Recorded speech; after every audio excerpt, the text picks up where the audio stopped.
Yeah! Welcome back! It's game 5! We're doing this! Yeah! Yeah! Yeah! Yeah! Let's go. Now Yeah! Yeah! let's go, Flowers. That's how it... It's game 5! One of these teams is going home! One of these teams is going home. One of these teams is going forward. Yeah! Your championship dreams on the line. Your world's aspirations on the line here. No one would have thought that it would be EG in game 5 here against TSM. People were expecting it to be business as usual. Quick, easy series. On to the next one. Yep, everyone was expecting a quick 3-0, making Friday night dinner plans. Not the case. You're still here. 8 hours. What is it? Almost 8 o'clock now. Broadcast started at 12:30 is when waiting room kicked off. You heard Jad talking about, I don't know how many of the viewers were here for that. They're trying to reference things from it. It's been a crazy day. People were coming in here just expecting an action movie, feel good, in and out, couple hours, we're done. Welcome to Lord of the Rings Extended Edition. Director's time for the final battle. We're gonna see who triumphs. Is it the reigning champs, or is it the winningest team that's ever been in an LCS? Because one of them gets to watch the rest of 2022 League of Legends at home on the couch. Yeah, absolutely. And man, I mean, we talked a lot about the pressure on TL to be able to advance, the super team that's built up, with aspirations to dominate the region, to have success internationally. EG is a huge investment as well. They were not expecting to be challenged here or potentially knocked out by TSM. They have got to get their stuff together. It's been such an up and down year to be a TSM fan. You have this LDL dream that you're kind of sold on to start the year off. Just everything under the sun happens to this org, and here you are towards the end of the year. How sweet a redemption would it be to take out the #1 seed and slowly work your way into potentially a world's appearance? And then you'd have TSM versus Bjergsen for the last spot at Worlds, for a berth into Chicago and for a potential championship. All right, so let's dive into the draft. Kalista, Wukong, and there it is, Azir. That's one of the 2 targets that EG needed to lock onto in the bans. They ban it away. Zeri, Renekton, Sylas banned out by TSM. EG goes for the early first pick Seraphine. TSM respond by getting that Sivir that they've played game after game after game and getting Spica the Zhao. I'm curious if EG are going to take away the Ornn whatsoever. Are they going to grab that for themselves with a Trundle lock? I don't feel that they are. I think they're going to do blind Aatrox. It's going to be the game 1 option. And it's going to be the pre-counter and say, take it, you won't. Yeah, I mean, you heard the analyst talking about, I like the idea, impact on Ornn. He has a great Ornn. Yeah. I thought the takeaway would make a lot of sense in 2-3, as well as the fact that Solo is not the kind of person to slam a Camille or a Fiora or something to counter it. So, of course, he's going to take it here right before they get into the second phase of bans. It's interesting, though, because with the Seraphine, if they're not going to pair the Seraphine with a traditional marksman, you are low on damage. So if you go Seraphine farming bot and you go an Ornn top, I think that's kind of what's pushing them towards not taking the Ornn. But the priority on Seraphine really is interesting. It's game 5 here. We saw so much of EZ's success this split, last split in their playoff run with Danny on a hyper-carrying traditional marksman, and they are not straying from the Seraphine. So I'm wondering, does EG draft scaling in other lanes? Like, are they going to go a hyper-scaling mid laner here, or are they just, again, going to put their entire year on the line here with an early game comp that is going to get heavily outscaled? Yeah, I'm so curious to see where mid lane goes. I think it's the most important thing. Yeah. I'm even a little surprised to see the bans that they're throwing at Chime. Chime took the Renata, had an incredible performance, following up on a lot of the great advantages that came in because of Maple and Spica. But in that dive, he was the 3rd man who showed up and helped make sure that Inspired and everyone else could knock it out. And so they're throwing the double Enchanter ban most likely. It'll probably be the Lulu if they're going to do the Yuumi one. And it's just surprising because Chime has shown, I'll play the Rakan, I'll play Bard, I'll play anything, really. Yeah, I mean, it's definitely interesting, right? And I'm also curious, will it even be TSM going full scaling, again? Because I am kind of getting a bit ahead of myself saying, hey, they could just get outscaled because we don't know for sure that it's going to be something super late game. The Azir has been banned out, and when that was banned out earlier, we did get more of a mid-gamey pick. It was Ahri in that situation. EG slammed Lissandra. I wouldn't be shocked to see that ran back here once again. The Swain is, I think, haha, you played this type of thing. I don't think he's actually going to lock it because it doesn't make sense against this comp at all. No, I actually think it works a little bit because it is relatively short range. Ornn, Xin, even Sivir, you do have the boomerang, which you can huck out from pretty far, but if you want to get ricochets off, I can see the Seraphine Swain lane. I don't like it at all, I've got to say. It's Seraphine TK bot. right? Like, Yeah. where's the damage in this team? Who's killing Ornn? I think that, yes, like, Sivir is relatively low range, and there is a world in which, you know, the Swain pick can really work out. But in my mind, the Swain comes in, you pop Sivir ult, you disengage, you use even the hostile takeover there for a disengage, the Swain ult expires, and then what do you have, right? Like, all your physical damage is basically the Aatrox, maybe a bit coming through from Inspired. It feels very heavily magic damage and very low DPS for an EG comp. Like, I favor this TSM comp so heavily. I think the thing that EG is thinking is most of these games have had a massive play that swung one team's way.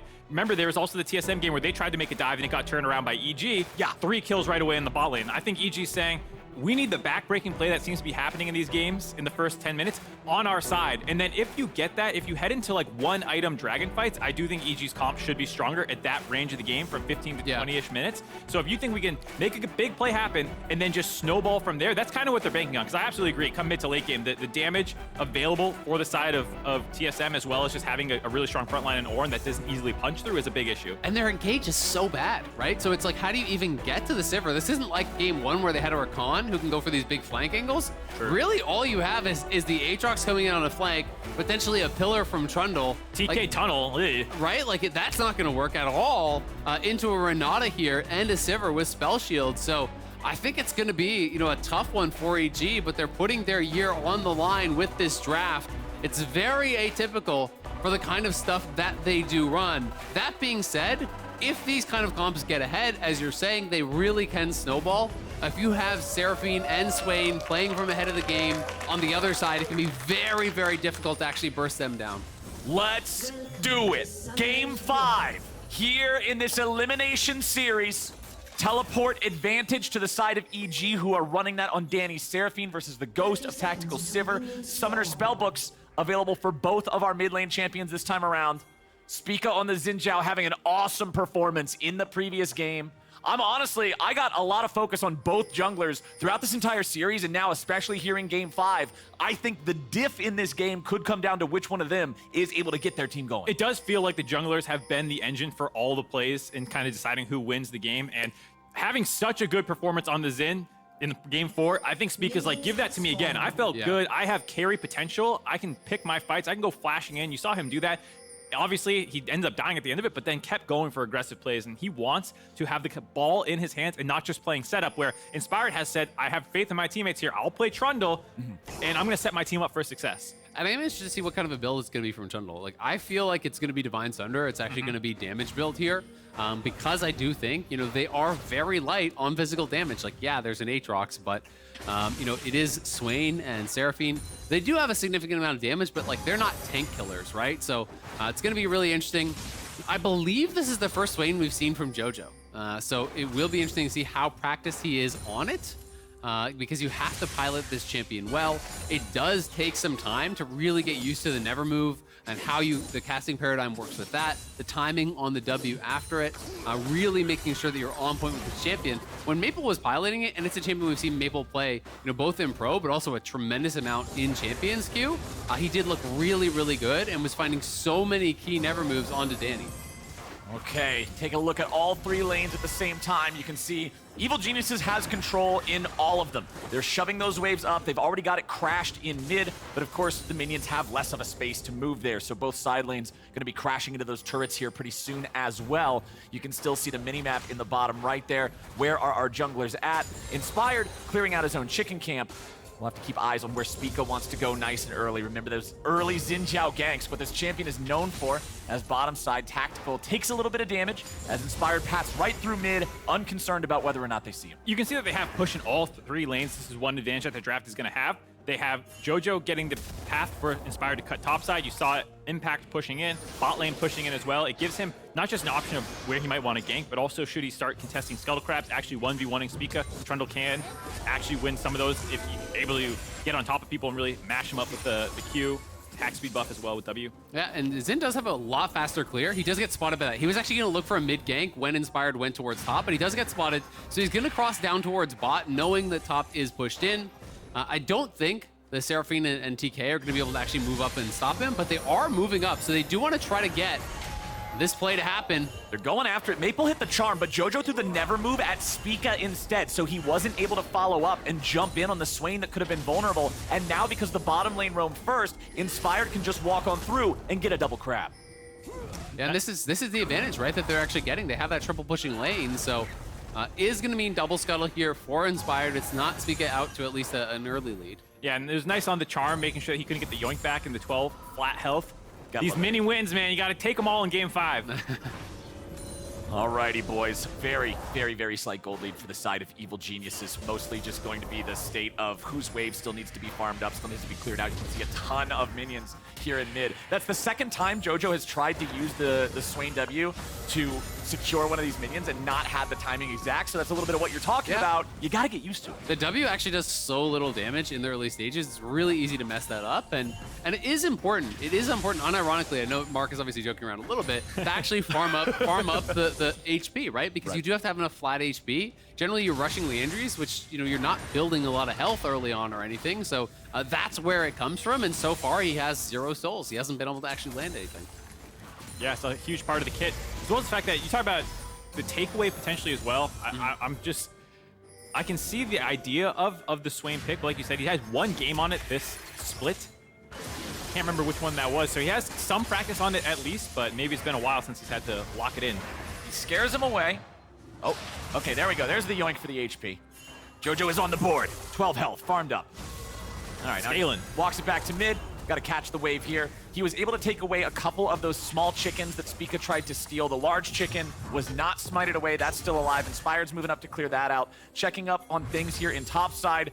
Pretty expected, pretty standard here between the Aatrox and the Ornn. Solo's Ornn has been such a problem for EG every game that it's been in. Yeah. He causes havoc. He survives lane phase with an incredible amount of grace, and then always has an important role to play in the team fight. Yeah, absolutely. I mean, really the only game we saw that tank get punished was when it was actually the Scion, right? You know, Yeah. we think back to that Scion game, and it was a huge top diff that was actually created, but on the Ornn, he has just been bulletproof. They have not really been able to make much of anything happen. Spica down towards bot side will clear this ward out, but they see him pathing back up. So likely going to be starting the Dragon here, or at least that's what Inspired is expecting. So we'll see if he actually does ward over. Now they know that it has started up. JoJo on the move here does have level 6 on the Swain, so there is a possibility that EG go for it. JoJo gets charmed as they walk forward, but the Drake's at 1500. We might just get ourselves a nice smite fight here really early. JoJo picking up a couple of honey fruits. Drake at 13. TSM's taking it low. EG still ready to contest it here a little bit further. 1000 HP. All right, the Drake is mad. He's going home.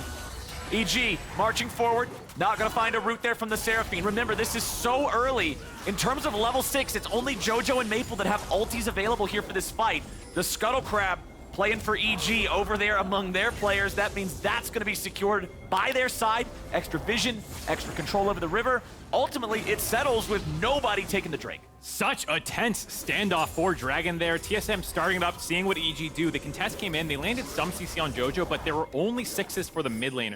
And I can understand TSM being scared about jumping onto a Swain, not having the damage to punch through him. That ult comes through, and then he just heals off your entire team. So I kind of like TSM starting it, and then also giving the respect to the Swain at 6 that they had. Yeah, absolutely. I mean, I think Tactical was literally on Cullen a longsword, right? Yeah. It's not exactly like you're going to be bringing the heat with that sort of item build. And JoJo also had swapped out the teleport for a heal himself. He's ready to juice up that pseudo survivability with everything possible. So neither side willing to essentially just flip the entire early game off of a Drake fight. Well, and that's one of the things that it's like, if this is game 1 of a series, you do that. Maybe they just scrap, Yeah. right? But this is game 5. Both the teams now, you're going to be sweating. You're going to know one bad fight decides the game. One bad fight could decide your year. You could be done. Yeah, you're sitting at home as opposed to playing on Sunday and trying to get a world spot. That is what this final 30-ish minutes of League of Legends is going to come down to. Someone's year will be over at the end of it. And for Evil Geniuses, winning spring, being the MSI rep, coming back 15-3 in summer, to lose to the 7th seed would be an absolute tragedy. Almost as much of a tragedy as this pause.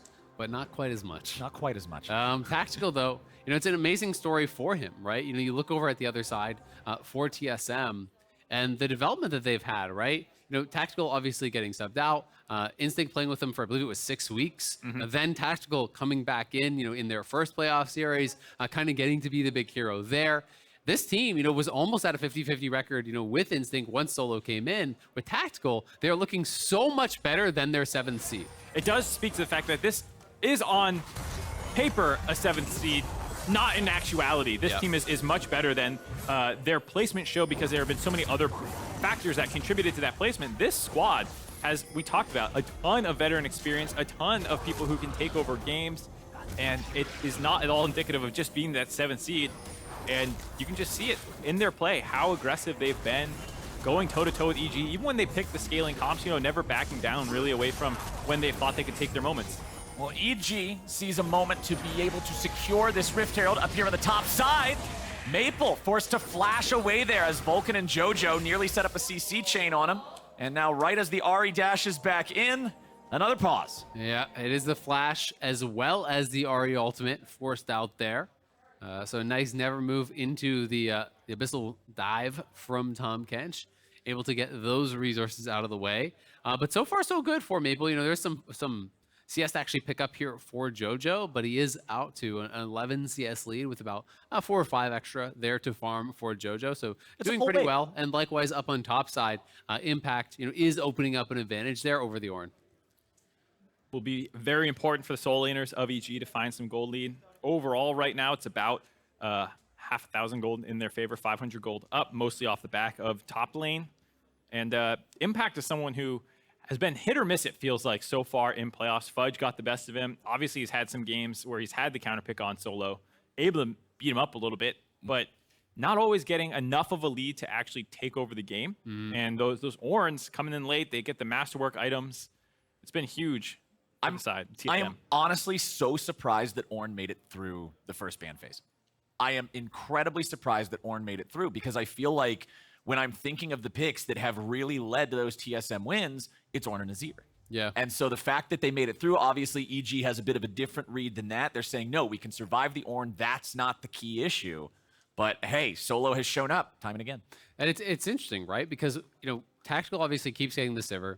I think EG is a little bit nervous to actually just first pick the Sivir, because they're potentially worried about, a Draven counter pick, something like that, which Tactical is known for those aggressive early picks. Yeah. So I think that is kind of blocking the Sivir pick here a little bit early on. And then when they go Seraphine, I think they're not comfortable to take the Ornn, worrying that their damage profile is going to be actually too low, right? They're not going to have enough damage in the tank. And even the Sivir for Tactical has been really good for the entire team comp, because when they get super far ahead, it's often Spica or Maple or something like that. And in this previous game, he built Mortal Reminder Rush second to stop the Seraphine healing, as well as all those soul laners who have a lot of healing. And I assume he's going to do the same thing this game around. Yeah. The nice thing about that is with the Ornn in your back pocket, you're able to get the Masterwork item. And it's obviously not the same damage as if you had PD second, which is usually what you see Sivers go. But at the same time, you're probably getting more damage in air quotes in a team fight from the heal cut when the Seraphine W comes down, and just the other abilities from the champions. I think by far, I think it's not even close. And I do think that is an item that's actually heavily overlooked, because it just slots in as your Zeal item. It is a Zeal item now, right?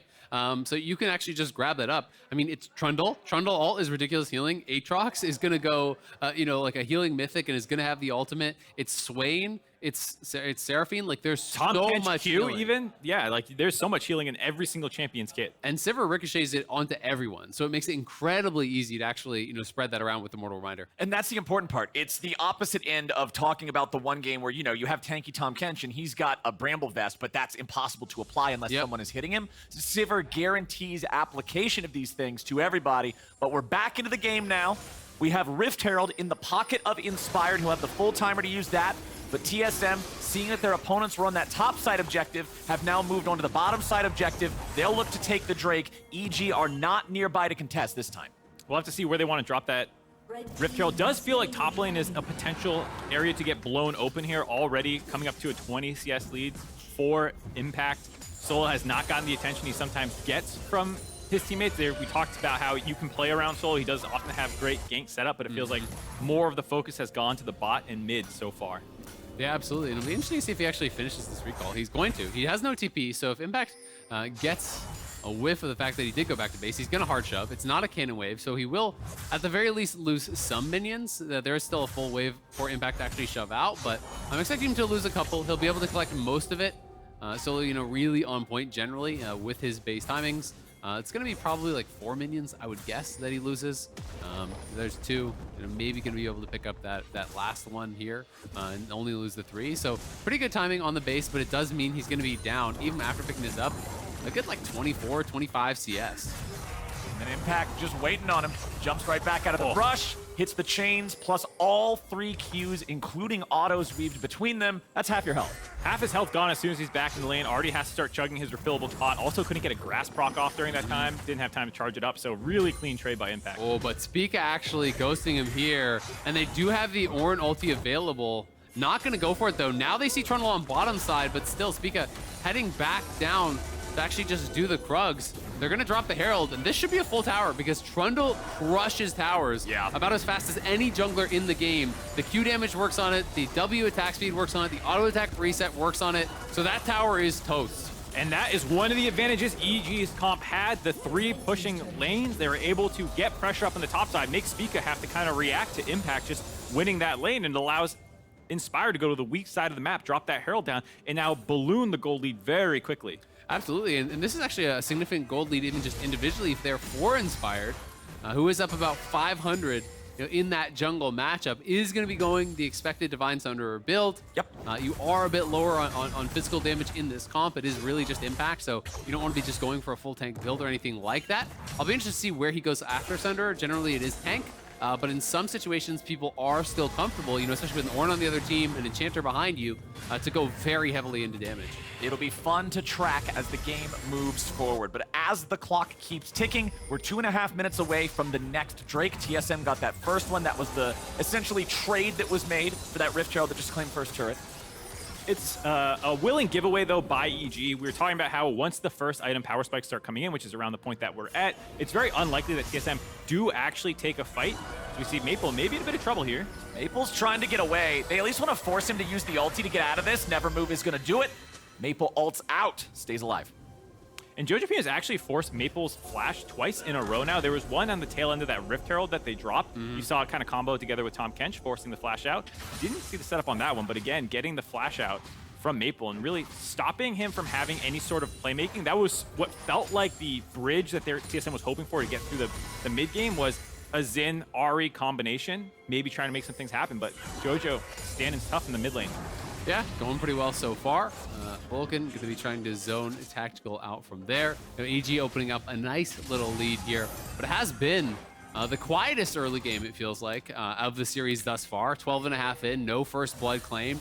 Teams, I think, somewhat hesitant to really hard commit to one of these fights here, knowing how much is riding on this series. But the lead does feel like the biggest the Impact has been able to open up against an Ornn. You know, he did create an advantage. I want to say it was back in, was game 1 or game 2? But then there was the play where he actually roamed he roamed down for a dragon. And Solo was able to not match the roam, pick up some farm, pick up some plates, and actually equalize there. So it'll be interesting to see if Impact can actually maintain the advantage and potentially even expand on it here. I mean, if there's ever a game to build your biggest lead of the series, it's the one where you're the only AD threat, right? It's the one where there's so much extra weight on your shoulders to carry that damage profile forward and be able to crack through these health bars, be able to get past the Xin Zhao and the Ornn, even just blowing up anybody you can find.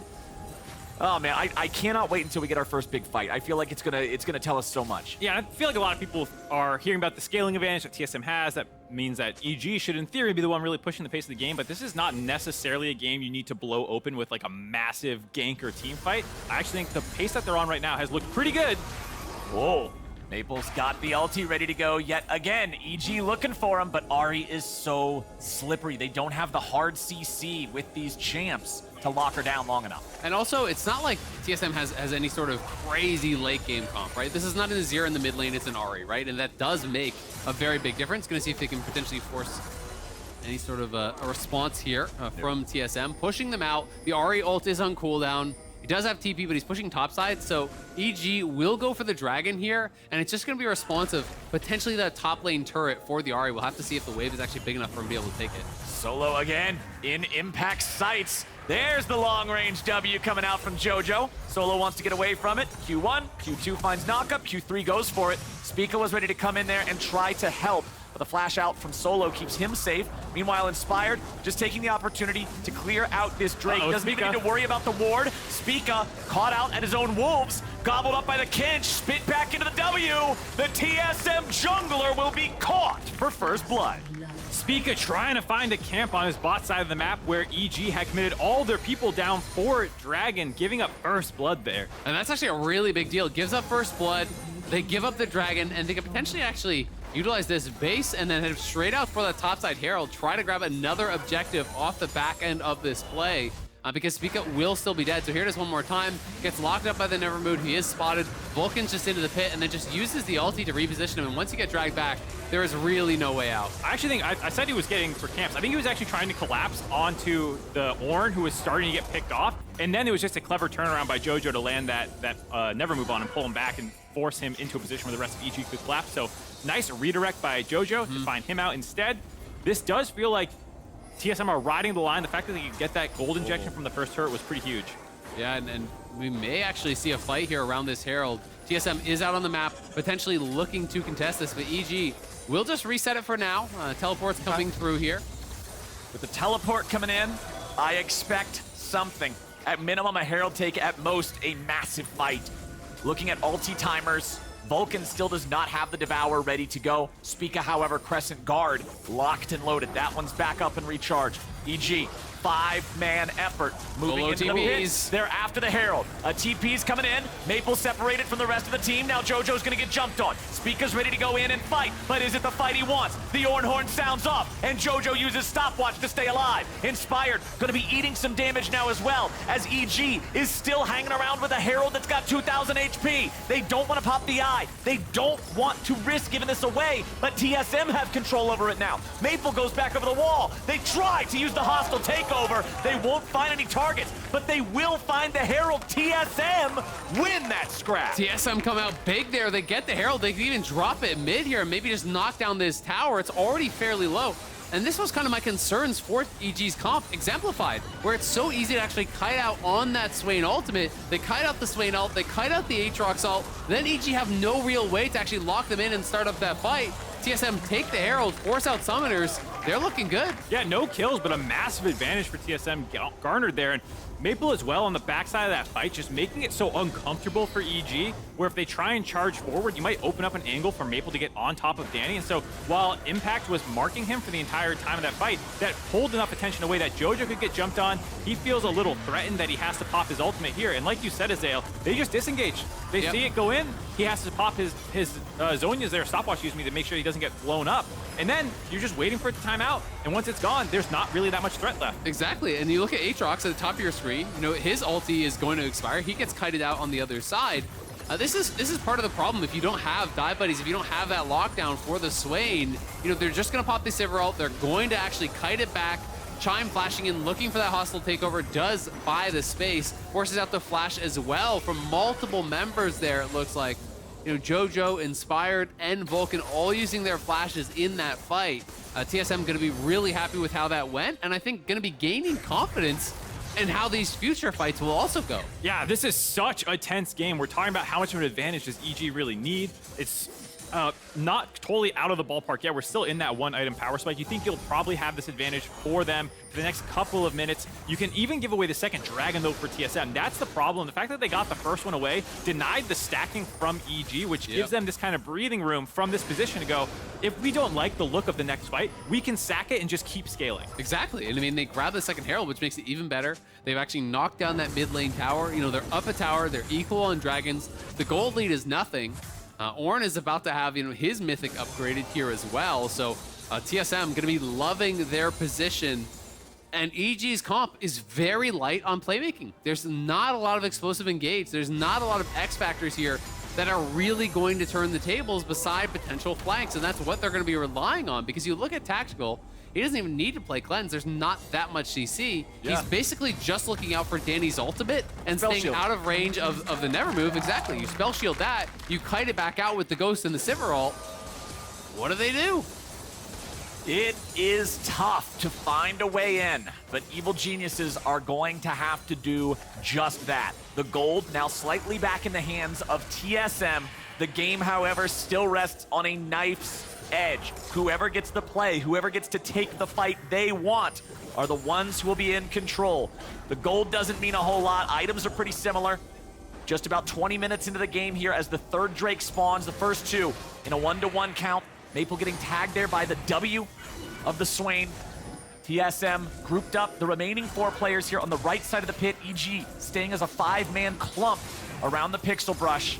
TSM still going in for the Drake. They're willing to commit a little bit more damage onto this.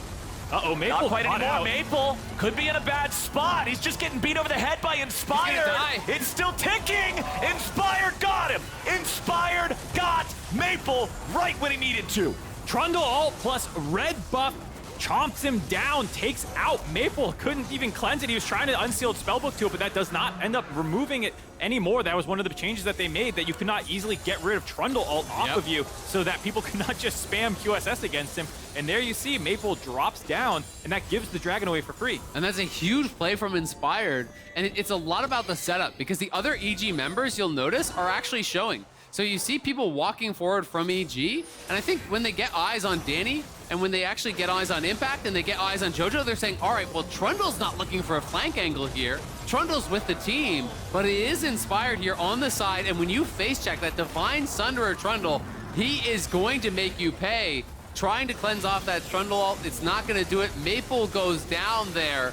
Another dragon goes the way of EG, and they win a pivotal fight.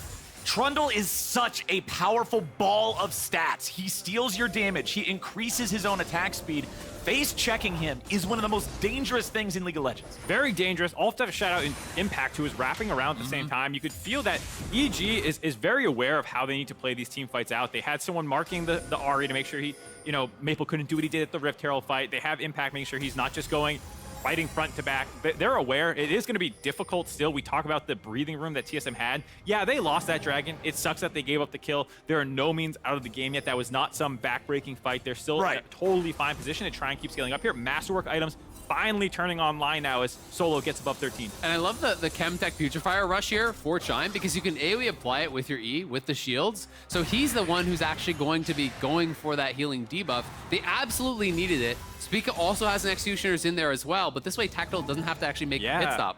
I like that adaptation here, because there's not a super fed member of his team. Last time, Spica and Maple were so fed, he was like, I'm the role player right now, guys. I'm just building heal cut for you. But here, there's going to be more pressure on him to carry. Ahri is not the same late game threat that Azir is. Tactical will be that 400 farm Sivir who's supposed to be 1v9 in these fights, and not stopping down, getting to that IE as fast as you can is huge. Where's our next fight going to be, boys? You think it's just Drake 3 minutes from now? Yes, sir. I think so. I mean, I just don't think that EG has the playmaking to really find picks unless someone really overextends. And it's kind of somewhat similar on the TSM side, right? They do have the Ornn ult, but unless someone's way out on the map or someone really out of position, it's difficult to actually make that much happen. And EG does want to keep pushing the pace of the game. So they're going to be at the Dragon for sure. And it's just, is TSM gonna really look to scrap? And I think they will. They're gonna be feeling pretty confident, I think, about their position in the game. Maple retreating as Inspired makes his way back up towards that top side. I mean, one of the things that really just tells me a lot about the current state of this game, both teams have mostly defensive wards. EG's wards are all in their own blue side jungle. TSM's wards in the river, but still near the entrance to their own red side jungle. Nobody is far ahead enough that they're willing to push up and get deeper vision. It's much more of a wait and see who's going to screw up. Yeah, obviously we talk about the threat that EG has, but TSM's pick is no joke either. If you end up too far ahead of your team, obviously Maple and Spica are going to be able to combo together, and so I can understand EG being a little risk averse here, but they are the ones who we're talking about need to find a way to kind of disrupt the current flow of the game, most likely. I also gotta say, I actually really like Maple's build in this game. You know, it's not the like 100-0 Luden's Spellpen Boots, etc. But there's a lot of tanky members on the other side, or at least not like one-shottable members. So he's going for a high DPS build with Shadow Flame and the Leandries. So it's high CDR, lots of damage in these extended fights where you're going to be popping the Swain ult, then kiting back, and really just trying to look to maximize damage. There's 1 out of 5 members on EG's team who you can realistically 100-0 if you went for the pen build. It's Danny. And again, with Vulcan there and all the meatballs surrounding the Seraphine, realistically in team fights, you're never going to be on top of her. So this just helps burn down the front line with tactical. Very smart build out of Maple this time. Chempunk Chainsword completed for Spica as well, so more of that powerful healing reduction for whoever he turns his aggro towards. 45 seconds until our 4th Drake of the game spawns. It was the pick onto Maple from Inspired that netted EG the last one. Can they find something similar here this time? They're probably going to D2. I mean, Tactical now has his Ornn upgraded item. Yes, EG, you know, won the last fight. Yes, they have an additional dragon. They're the only ones with kills, but Ornn items are coming through here. TSM, they're feeling good about their spot. Threatening a start here on Baron won't do it with the spot on them, but I mean, they can definitely look for aggressive plays of their own. Yeah, I really hope TSM does contest this dragon, because while the dragon itself is not super important, getting to that soul point, it is going to be a Cloud Soul again, but you don't want to be in the position where EG can just flip the last one for soul point. You want to start contesting now, because realistically, you're at the point in the game where you are strong enough to fight them. You haven't fully outscaled, but you don't want to give them too much leeway in this game. And we can see based on the positioning, TSM very clearly do want to scrap for this. Yeah. Neither team really has much vision established. I mean, TSM is first in the river, but they have no wards down. EG are walking in, Inspired clearly trying to mark those angles, make sure that Maple isn't coming for him. Impact has to pay some respect, though, to the fact that Maple and Solo are both there, but both teams looking towards the dragon. Impact goes over the wall there with the blast cone. No ultimate used from JoJo just yet. That Swain ulti is a huge factor in any fight. TSM wants to disengage from it. EG wants to use it. 6,000 HP left on the Cloud Drake. TSM putting more damage into it. There comes the Ornn ult. TSM. Oh, they didn't get the R2. They didn't get it. It was the never move there from Swain. He rooted him up so he couldn't actually get it, and then by the time he was out of the CC, it was too little too late. So there's a clutch root there from JoJo, denying the ulti coming through from Solo, but not the time that you want to have to pause here. No. Such a critical moment. The dragon down to 2,500 HP. Solo having already expended his ulti, but all ultimates available are on the EG side. And there is a charm in the air currently flying towards JoJo. I think it's out of range. Well, we'll find out soon. We will find out whenever we get either back going to in. doink him in the head, and he'll be in a lot of trouble, because we talked about how they popped the stopwatch last time. There's no other defensive abilities. He does have flash up, so I guess you have time to try and do the math, do the trig, see if it's going to hit you if you need to flash. He also does have his Rylai's Leandries combo completed and ready to go, so as long as he's not just immediately killed at the very start of the fight, he's very scary. And he's got the 3rd summoner. Tahm Kench is behind him, right? Like, Yeah. if it's me, there's no shot I'm flashing when that goes back. Yeah. I'm pretty confident it's not going to hit him, but even if it does hit you, I'd rather have Tahm Kench probably use the Devour there, you know, in that case. You know, if TSM is really going to commit to the fight, but this is an extremely tense moment. You know, EG does need to keep scaling towards the soul, or keep stacking towards this soul. And TSM looking to put a stop to it. If they can tie up the dragon count here, I do think the game is very much in their favor. I already feel like compositionally, they have the upper hand. So it's a big one. Yeah, we'll have to see.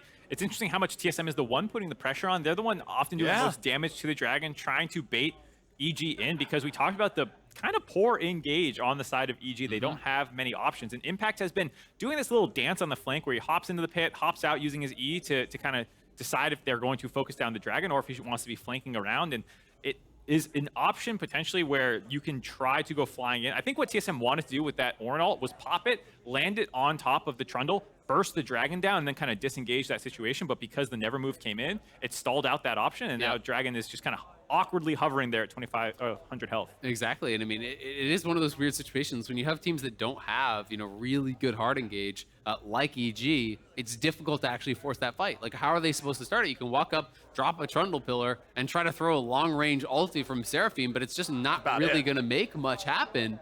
You know, Chime is playing We could even go into the pause screen and kind of like look at the positioning here, or even have a replay potentially of that skirmish prior to it.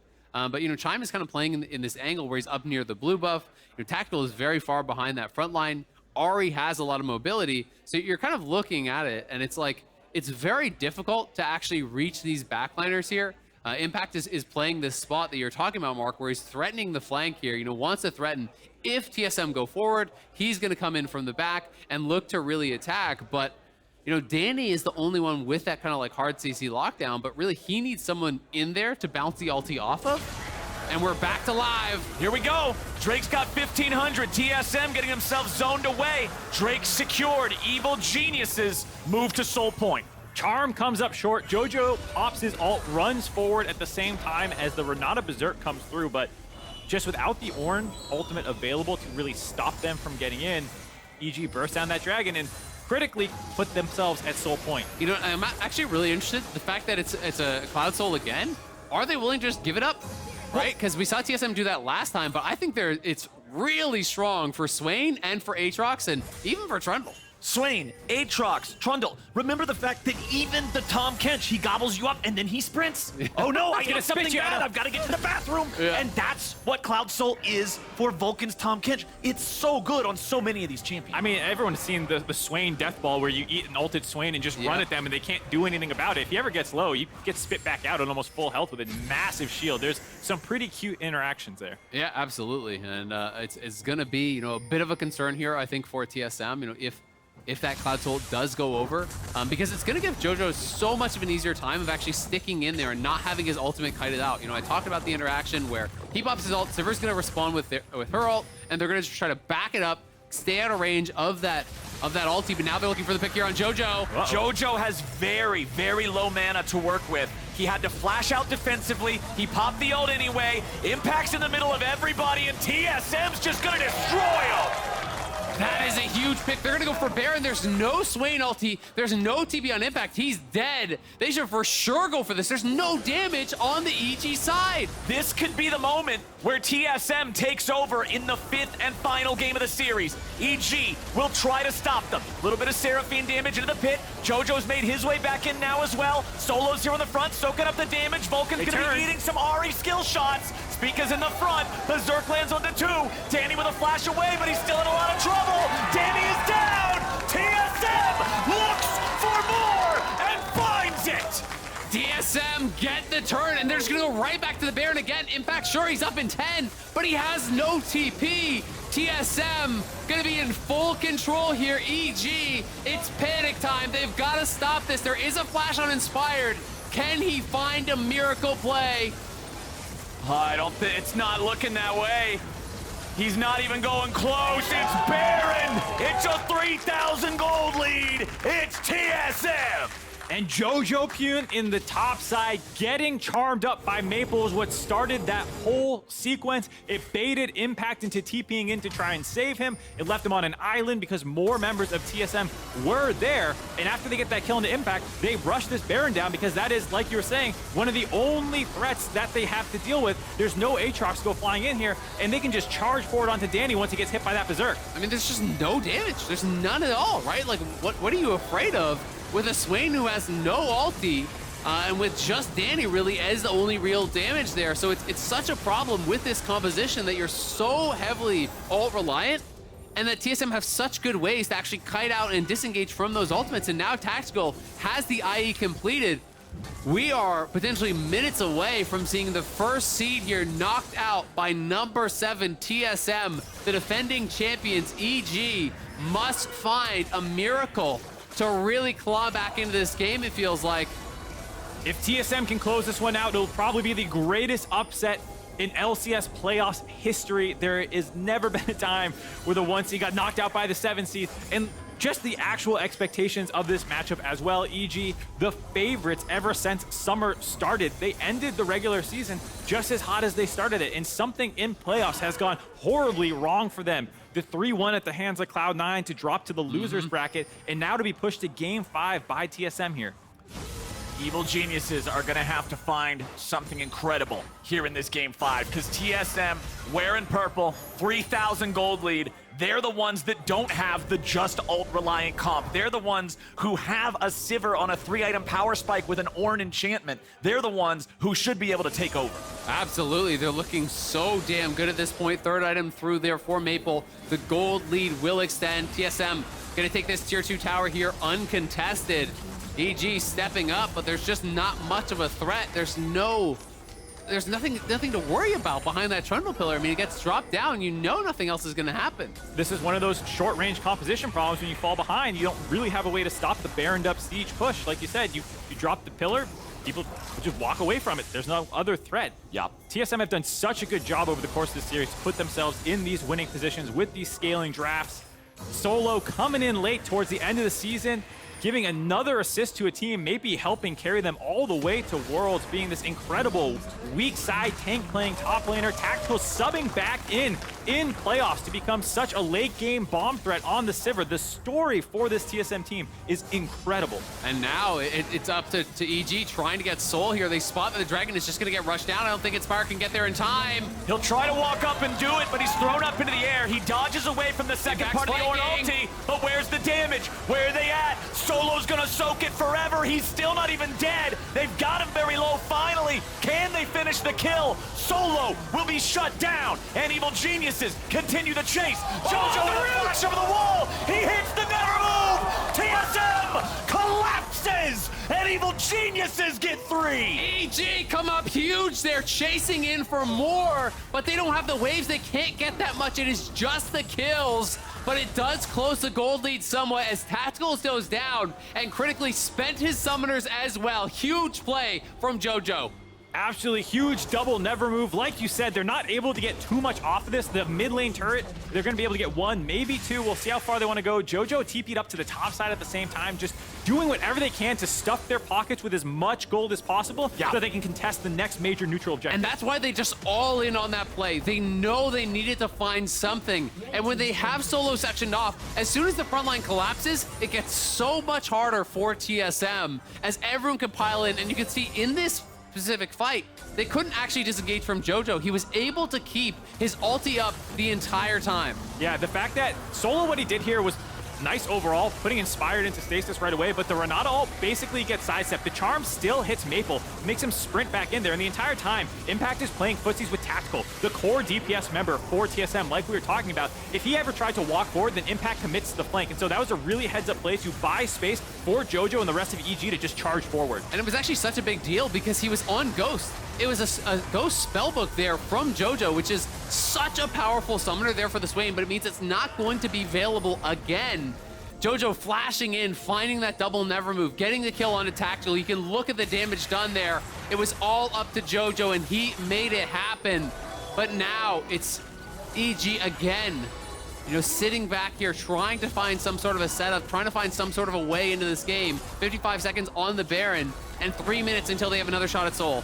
1,000 gold difference. Tactical, he's rooted up. Tactical is down. EG picks the AD carry. They get him again. They punish the missing flash there. The pillar locks him in. It looked like never move, or perhaps it was Danny's route coming through to lock him up. We were talking about the Trundle pillar being the only real form of engage, but when you don't have flash available, there's not that many peeling tools to save a Sivir. And so the fact that they could get that chain CC combo down gets that kill. 20 seconds on Baron. That's the important part. The Baron wasn't up. Both the victory in the Dragon fight as well as that pick on the Tactical don't have major rewards for EG on the map. Unless EG can start it on spawn, and I think that may be the angle they're looking for to try to force TSM and look for a potential turn here. Solo is pretty far up. He gets caught by the root. He's caught by the never move. Now they're going to pour some more damage into him, but can they get the kill here? They got to chase this guy forever, and there's just no damage. He's so tanky. I like the idea of thinking maybe if we kill Solo, it's an easier Baron, but instead,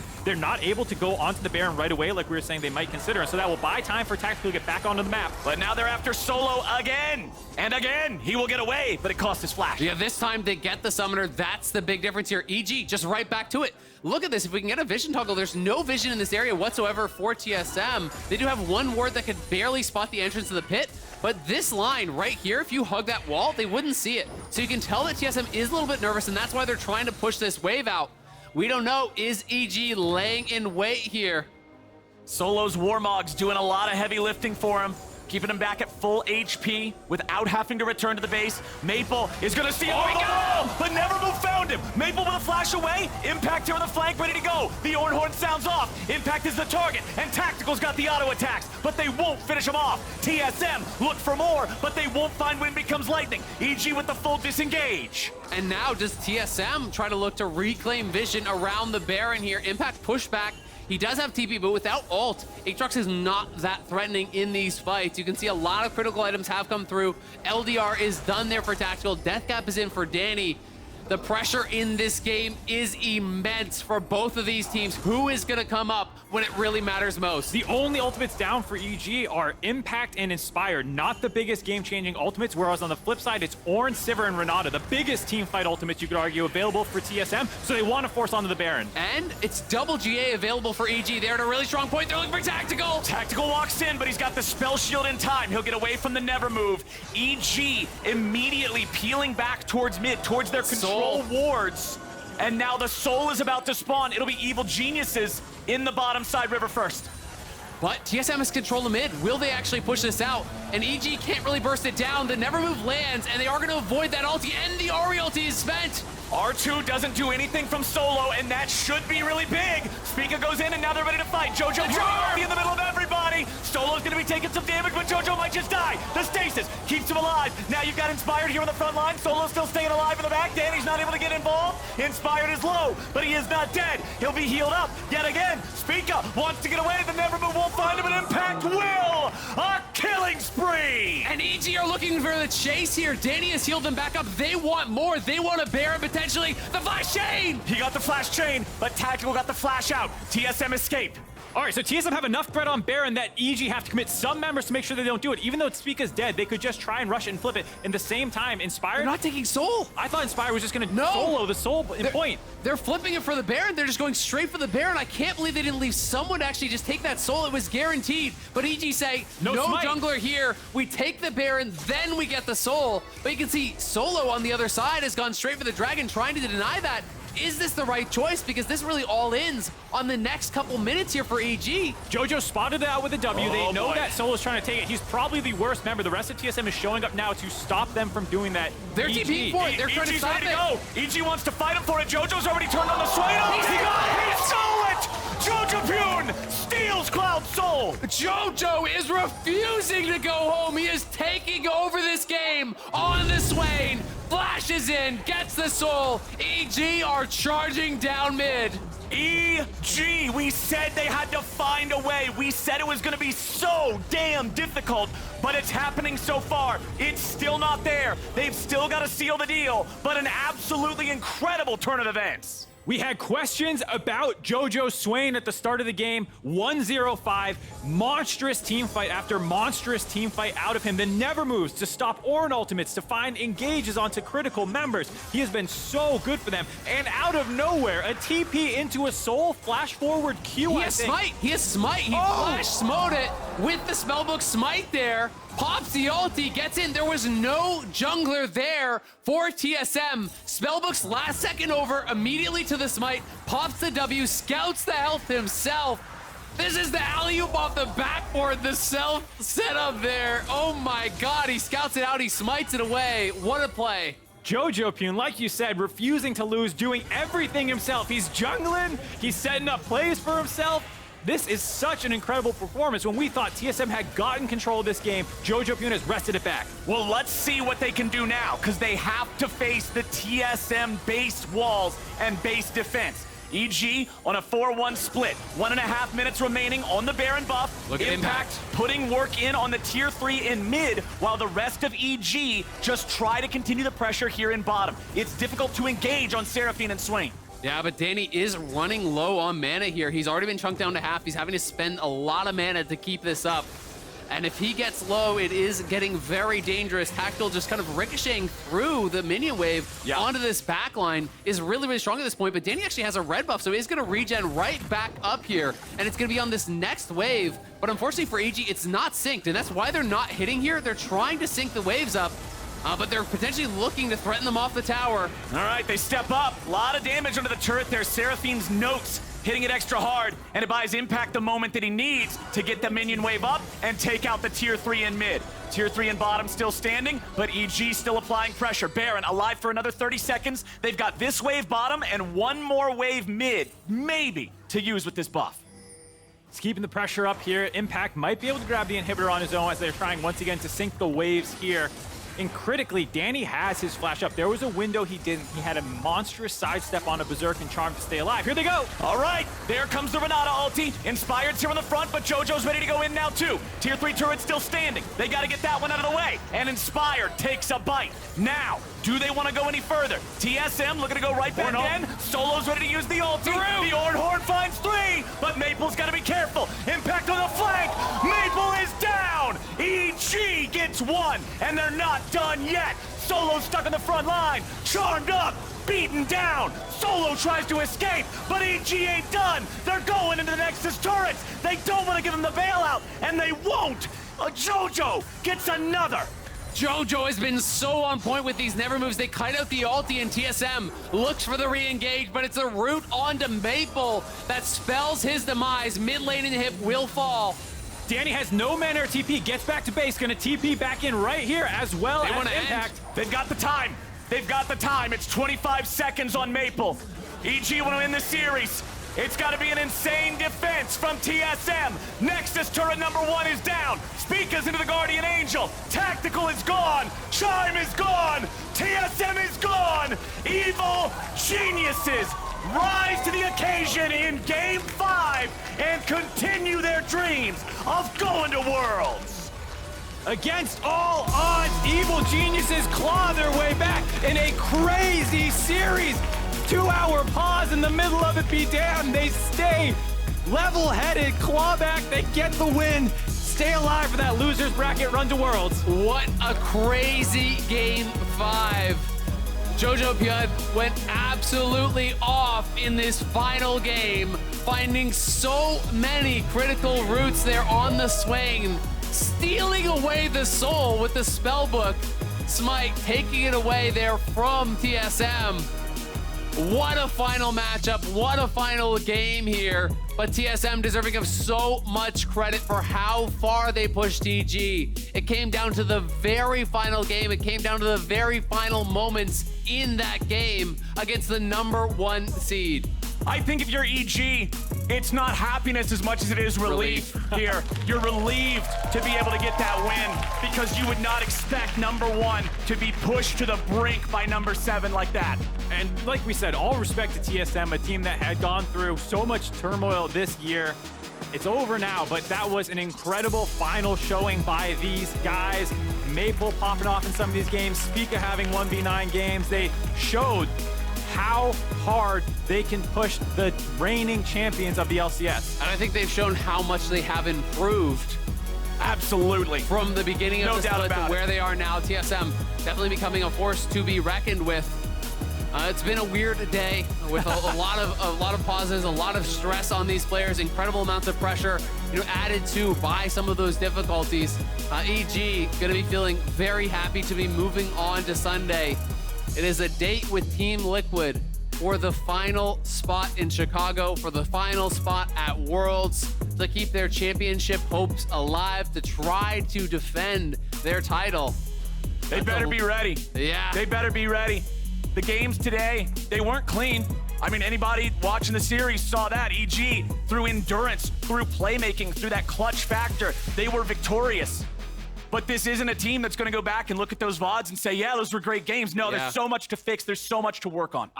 But tonight, you go, you rest easy, you get your favorite food, you earned it, you get the ice cream after the win, which is you learn in, early days of pick up basketball or soccer or whatever, because this is a mentally draining day. You Yeah. need to just decompress. You survive for Yeah. EG. Don't worry about it right now. You have 1 day of prep ahead of you. You'll have to hit the books hard during that day, like you guys were saying, to prepare for Team Liquid, because there's a lot of things that they need to check out. Yeah, absolutely. I mean, this is a tough pill to swallow for TSM. Definitely, our heart goes out to them to Yep. lose in that way. I think felt that they were in a good position, that they could have potentially won that game, but it is oftentimes in these close series, one player stepping up. You think back to Texas, it was Danny's moment at that Baron, and this kind of was JoJo's moment here in this game 5. Stealing that soul away really did make the difference, I think, down the stretch. Yeah, they were able to run him down. They were able to make that engage there. And honestly, what a series. What a game number 5. It's all wrapped up. And now we're heading over to the stage to join our Rookie of the Year, jojopyun, for the Verizon post-game interview. Thank you, Captain Flowers. I've got jojopyun after this 5-game series. We'll get to that Rookie of the Year comment in just a moment. But right off the bat, I got to ask, these were unprecedented circumstances, a scenario we don't see very often on the LCS. What was going on behind the scenes in terms of getting through that pause and everything that was to come afterwards?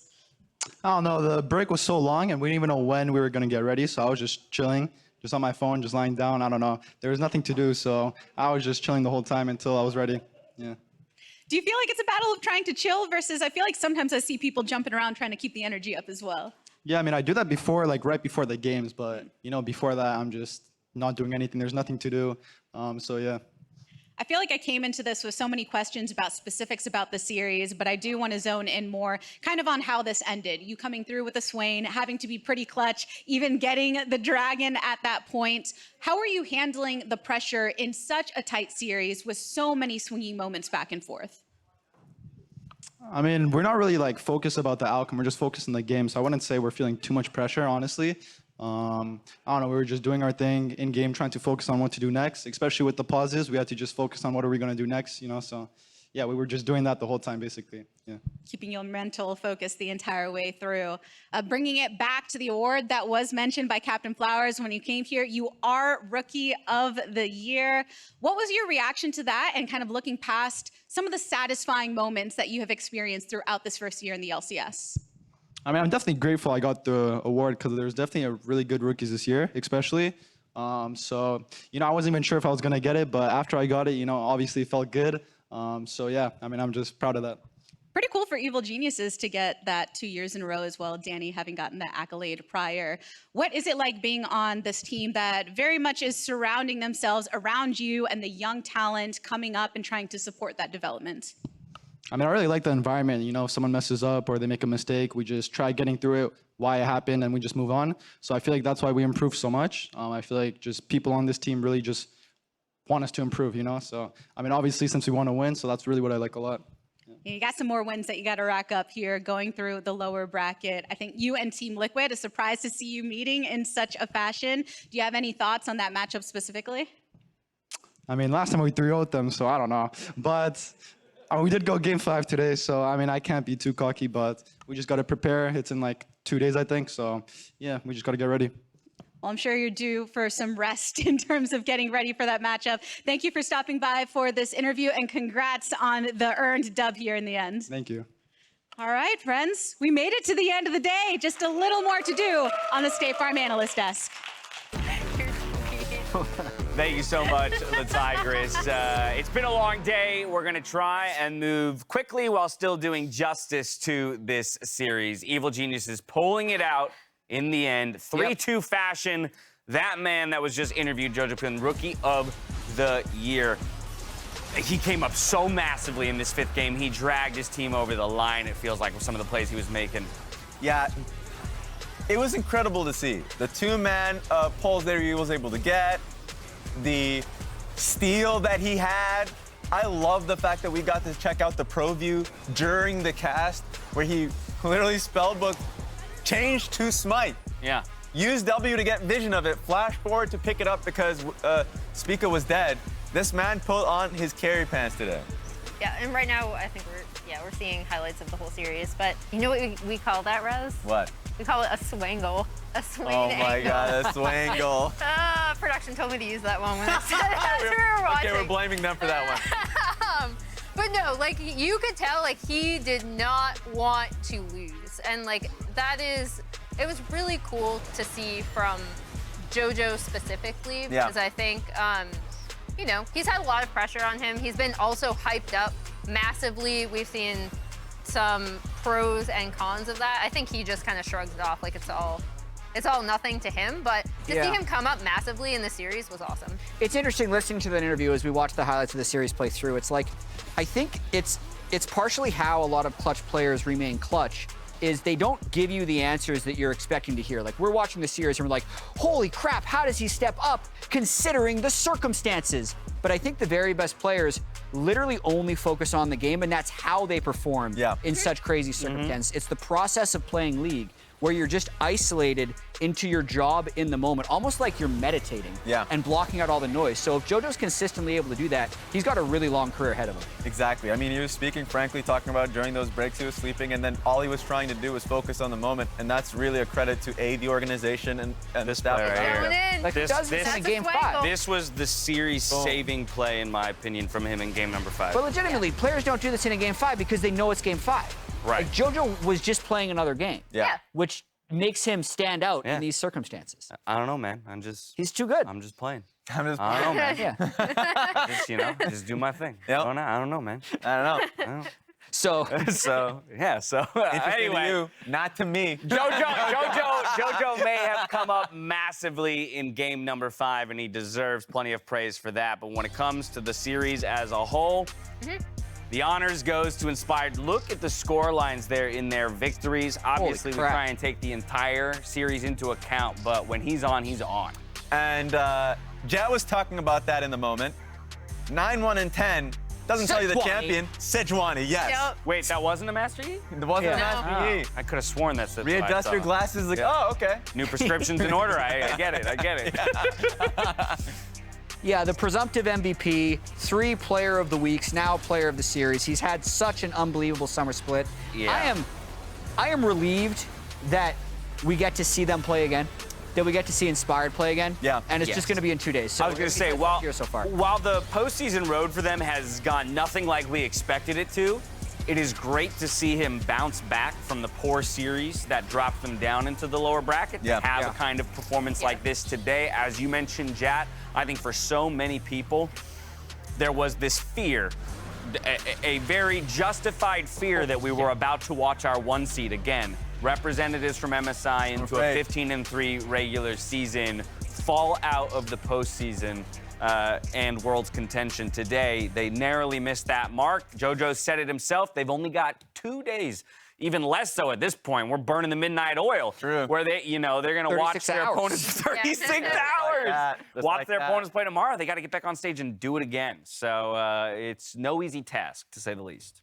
Yeah, and I mean, I think, I'll say this, the thing I did really like about Inspired was his ability to, again, he went topside, we saw him mid, his ability to affect lanes early, I think, was definitely back in play in the series. And then, yeah, going up against TL, off camera, I turned to Raz and Jat, and I was like, oof, EG can't beat TL looking like this. No. And then Jat was like, I don't know, TL didn't look that good either, Yeah. so. It's always amazing, Chad, to take a step back and just look at the journey from this point, because you're right. Yeah, while it's going to be Evil Geniuses versus TL, but the carnage in the back, the 5-game series exclusively in the bottom bracket. Jat? Look at this scorecard. So the max number of games, if everything went 5 games, is 40. Yeah. We've played 38 games. We've played a lot of games. That We is have played the absurdity. We have played in this more than one team would play a total regular season across the whole year. What? 36 is what a team plays. Yeah. 38 of 40. TL Fly and C9EG were the only ones that didn't go the full 5 I games. do also want to point one other thing out that I noticed there. For all the talk about the upsets that we had, and we had a few,